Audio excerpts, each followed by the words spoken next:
Hi everyone, welcome to our today's class, and today we look at organization structure, where we look at food and beverage service personnel. In an organization, we have general manager, who is responsible for the overall activities that is done in the whole establishment. And after the general manager, we have food and beverage manager and back of house managers. And the food and beverage manager now is in charge of both kitchen and also the restaurant. Then after food and beverage manager, we have head chef, and also we have a restaurant manager. The head chef is responsible in all activities done in the kitchen, while the restaurant manager is responsible in all activities done in the service department.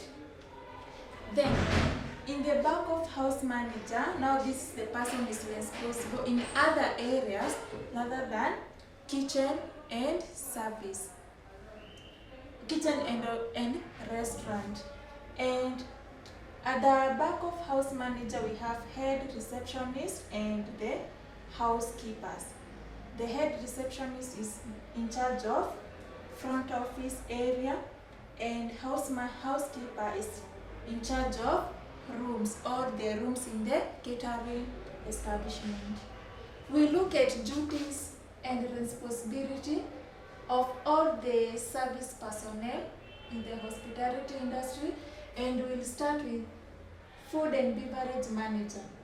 As we have said, that is responsible for the overall activities in food and beverage service departments, both in kitchen and also in the service areas, and he ensures that the profit margin that has been achieved. So as a food and beverage manager, you must ensure that you have set the realistic goals so that to ensure you have obtained the maximum profit.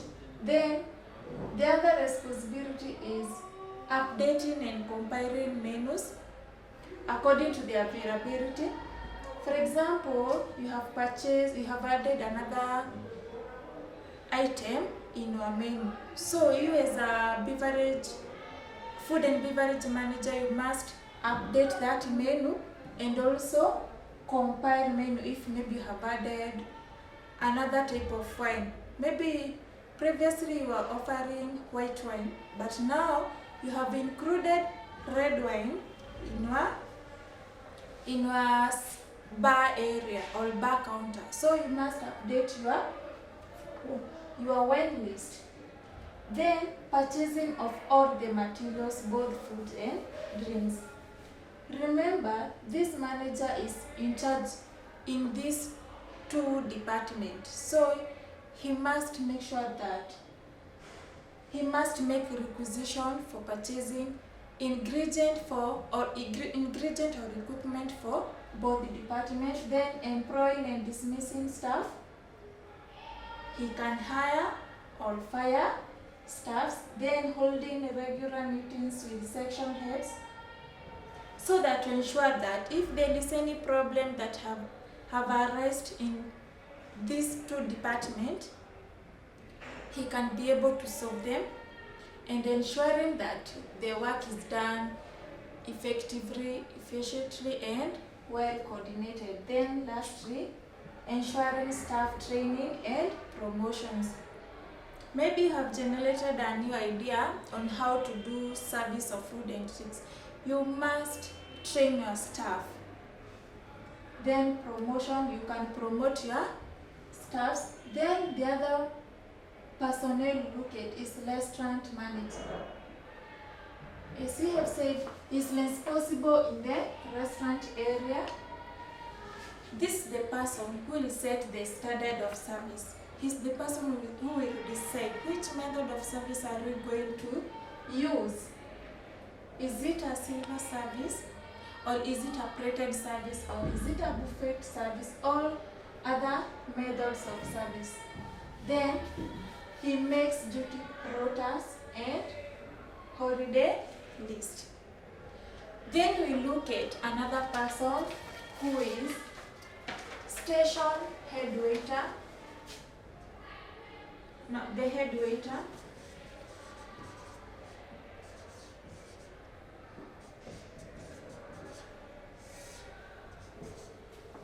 The head waiter is responsible for the service staff team.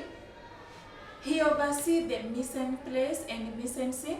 And mise en scene, these are activities like cleaning the restaurant and dusting the windows and all that. And mise en place, it's like polishing the equipment, stocking the sideboard, and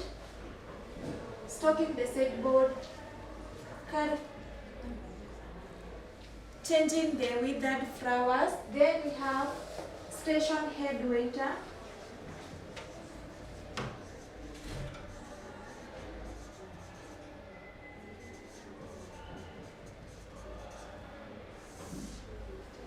Now, station head waiter has overall responsibility in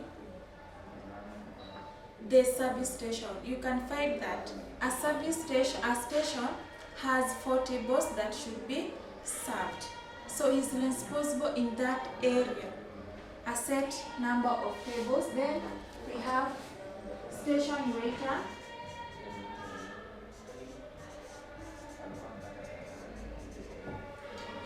Station waiter now is responsible in serving these sections, a number of selected tables. Then after a station waiter, we have waiter.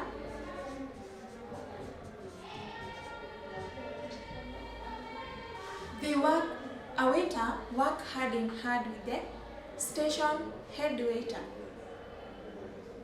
to ensure all the activities are done effectively, like distributing the food check, doing the mise en place and mise en scene. Then the other person we have trainee.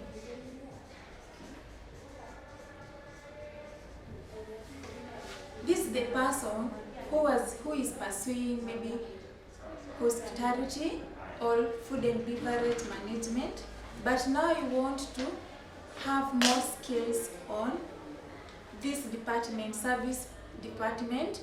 So when you go, for example, in an industrial attachment in a certain hotel, you will be a trainee.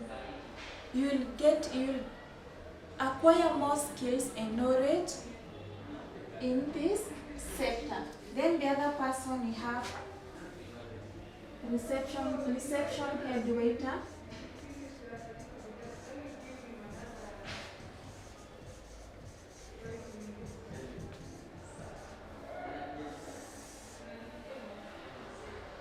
Now, this is the person who is responsible in accepting the bookings and keeping the diary up to date. Also, he has a responsibility for making reservations of table for those people who have booked. Then we will look another personnel who is cashier.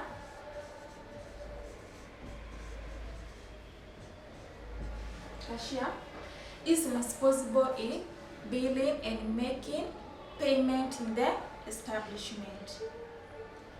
Then we have another person who is called carver or trencher. He is responsible in carving and jointing. Maybe you can find that maybe you have ordered 1 kg of roasted lamb. But now the person is responsible in removing all those bones. Deboning is called a trencher or a carver. Then lastly we have wine butler or sommelier. This is the person who is responsible in the service of alcoholic and non-alcoholic beverage. So you must ensure that you have thorough knowledge of all the beverage either alcoholic and non-alcoholics. Then we have another personnel who is a cocktail bar staff. This is the person who is responsible in making cocktails and mocktails. And a cocktail, it is a combination of drinks together with alcohol. But the only difference between the cocktail and mocktail is that mocktail that has no content of alcohol. And so, you as a cocktail bar staff, you must make sure that you know all the ingredients used in making this mocktail and cocktail. Lastly, we have function catering staff. The person is responsible in all the event done in the establishment or in outside the establishment. And we'll mark our end of class here. Have a nice time. Thank you.